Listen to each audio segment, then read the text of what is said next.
peu en disant un petit mot sur cette partie-là. Donc moi, je suis représentant d'Orange sur le territoire et je suis très très heureux d'être le partenaire de cette manifestation, un des partenaires de cette manifestation pour la deuxième année consécutive. Bienvenue à la CCI du Mans pour les 24 heures du Code et vous venez de voir à l'image une partie de la remise des prix. Bonjour Julie Acco. Bonjour. Vous êtes l'une des organisatrices de l'événement. Tout à fait. Qui s'est bien déroulé aujourd'hui. Exactement, qui a duré 24 heures. Ça a commencé à quelle heure? À 10 heures du matin. Par la présentation des 4 sujets. Et là, on est dans la remise des prix pour découvrir les gagnants. Qu'est-ce que c'est les 24 heures du Code? Alors les 24 heures du Code, c'est un hackathon, c'est un défi de programmation où l'idée c'est vraiment d'arriver à un objectif précis, de travailler sur des thématiques. Là, il y avait 4 entreprises qui ont proposé des sujets et on a des équipes étudiantes et des équipes entreprises qui s'affrontent durant tout un week-end. On fait appel à des compétences en analyse, gestion, programmation, assemblage, c'est ça? Exactement, tout à fait, c'est exactement ça.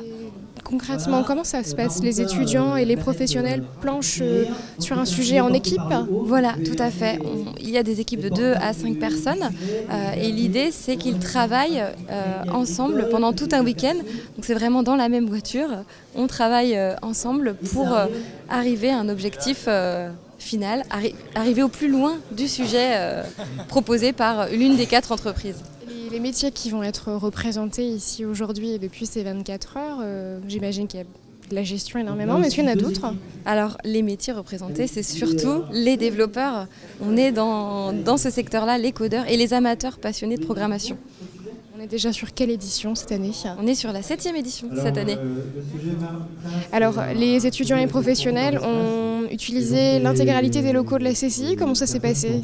Alors, on a utilisé quasiment tous les locaux de la CCI puisque on a eu le challenge de développeurs, le hackathon, mais il y a aussi eu des ateliers Scratch pour les enfants, il y a aussi eu des animations de massage pour détendre les codeurs. Vraiment le maître mot, c'était coder mais garder de la convivialité. On a eu des animations de réalité virtuelle pour le grand public et donc il s'est passé plein de choses et on a envahi la CCI pour cet événement. Pour la bonne cause.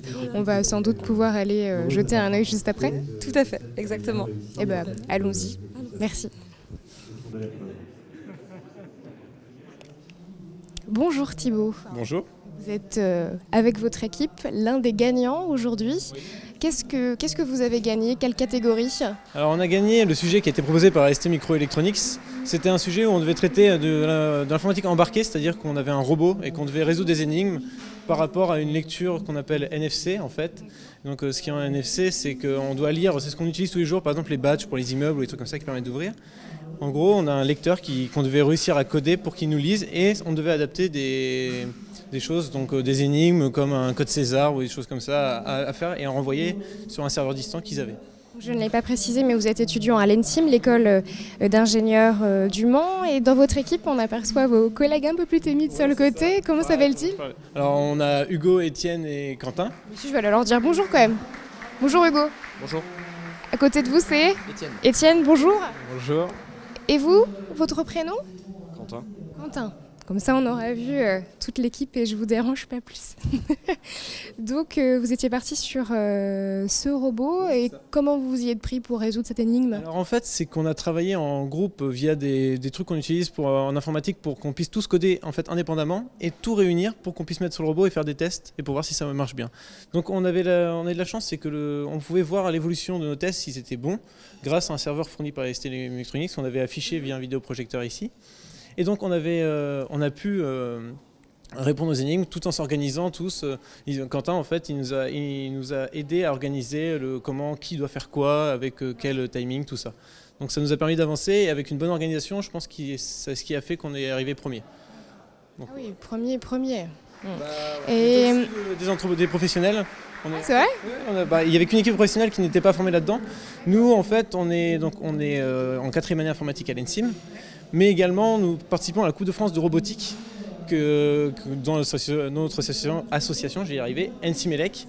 Donc on avait déjà des bases en robotique et donc on a pu les appliquer et développer d'autres choses parce que c'était des cartes qu'on ne connaissait pas et on a pu apprendre pas mal de choses tout en tout en faisant des bons points, quoi. Alors on ne l'a pas dit, mais en fait ici, vous allez pouvoir le voir, on est dans la salle, vous êtes resté 24 heures en fait. Ouais, c'est ça, on est resté 24 heures sans dormir, aucune personne de notre équipe a dormi, on a tous travaillé, on a fait des petites pauses à des moments pour quand même avoir du repos, mais finalement on a tous travaillé bien les 24 heures et c'est ce qui a fait, je pense, une grande force dans notre équipe.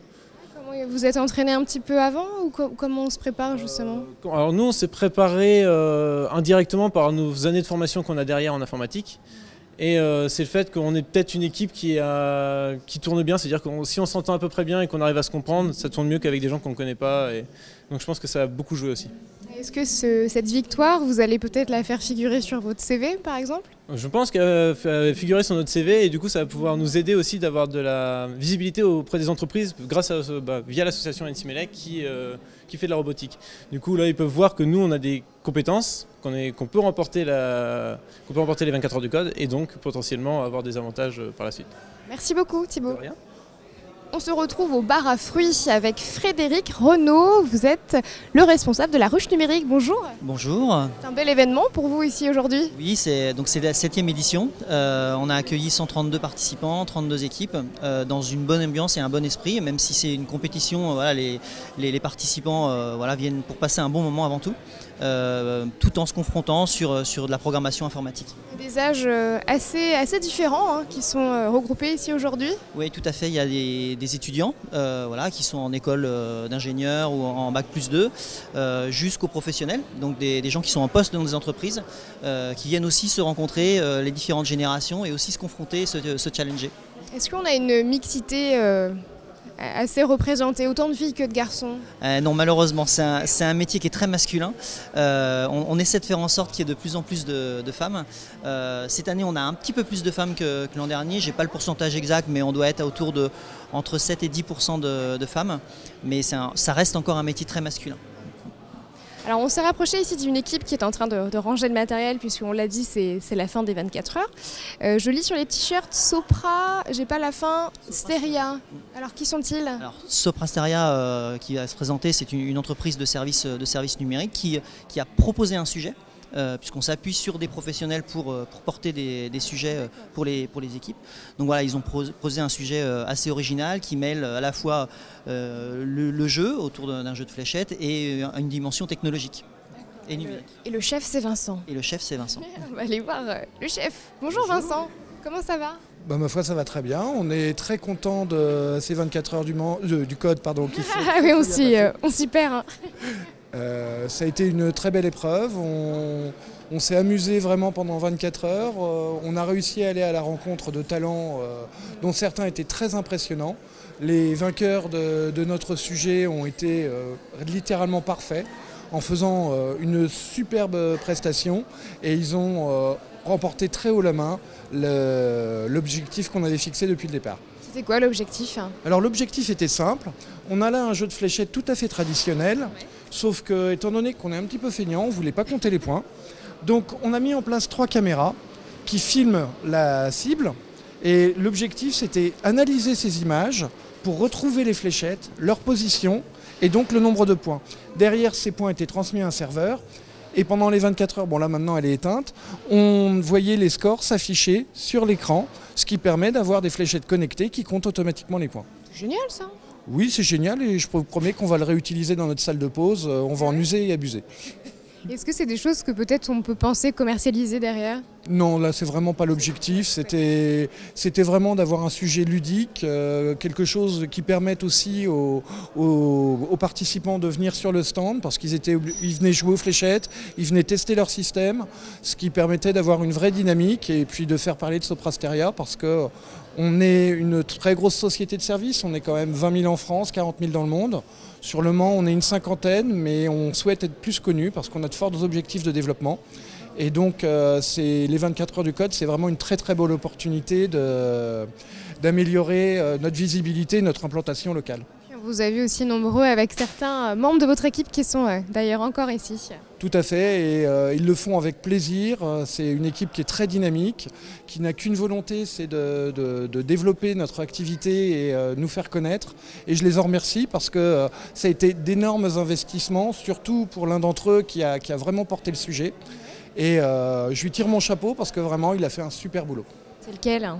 C'est le petit grand à gauche. Florent, juste derrière. Voilà. Ah, d'accord. C'est celui qui Bah, je vais aller le s'occupe. voir. Oui, Merci, oui, merci Vincent. Florent, c'est vous? Bonjour. Ça va? Bonjour, oui, ça va et vous? Ouais, ça va. Pas trop fatigué après 24 heures? Un petit peu, un petit peu. Bon, on a commencé tôt, moi personnellement je suis allé dormir un petit peu mais je suis revenu vers 5h. Quand même, ouais. Bon. Et votre prénom? Mohamed. Mohamed. Et vous? Gaël. Gaël. Valentin. Valentin. Bon, il y a une bonne ambiance ici? Oui. Oui, et puis il manque encore des personnes là, on était beaucoup. C'est vrai qu'on en a vu un petit peu plus tout à l'heure, je regarde, mais ils sont pas autour. J'imagine qu'on partage aussi beaucoup d'idées avec les participants, aussi bien étudiants que professionnels. Effectivement, en fait, cet événement nous permet de faire des rencontres avec des professionnels, des étudiants. On partage les idées avec eux, on voit en fait leur façon de travailler, puis aussi on partage, enfin il y a des retours d'expérience qui sont échangés par la suite. On prend vraiment du recul derrière qui va nous servir plus tard même dans notre évolution, dans notre vie professionnelle, ce qui va servir aussi aux étudiants de prendre en fait, de gagner en expérience, comment gérer un projet, un sujet sur les 24 heures, etc. Et aussi profiter en fait de l'expérience des professionnels et enfin n'importe quel métier dans l'informatique qui sont en place ici. Ouais, merci beaucoup et puis bravo, hein, ça avait l'air d'être une belle édition. Si vous voulez bien, Frédéric, revenir avec moi, on va pouvoir ponctuer le sujet peut-être par ici. Je voulais montrer à nos téléspectateurs une petite déco qui me plaisait bien en arrivant. Vous avez mis les gros ballons 24 heures du code comme ça et je trouve ça très sympa et je voulais finir avec cette entrée. Voilà, on a bien accueilli les participants. Vous êtes fiers de cette édition ? Oui, on est fiers, enfin je suis fier, on est fiers, tout le monde est fier, la CCI est fière de les avoir accueillis, comme depuis quelques années. C'est important pour nous de les accueillir dans de bonnes conditions parce que voilà, 24 heures c'est quand même éprouvant. Donc on essaie voilà, de les accueillir dans un cadre agréable, sympathique, de s'occuper d'eux parce qu'il voilà, il faut tenir la distance, il y a beaucoup de fatigue. Là vous avez vu, bon, ça bafouille un petit peu, on bafouille tous un petit peu. Parce ça m'arrive aussi. Voilà. Donc on est tous un petit peu fatigués, mais voilà, tout le monde repart content de ce moment passé. Des rencontres aussi, parce que voilà, il y a des rencontres qui se font et puis qui peuvent se poursuivre derrière voilà, sur de l'emploi, sur des collaborations fructueuses pour le territoire. Il y a un bel échange et une bonne ambiance, ça se sent. Merci encore beaucoup. Merci à vous. Puis, sans doute à l'année prochaine. À l'année prochaine. On quitte la CCI du Mans pour retrouver la salle Paul Courboulet qui accueille aujourd'hui la 40e édition du Salon des Arts Plastiques. C'est parti.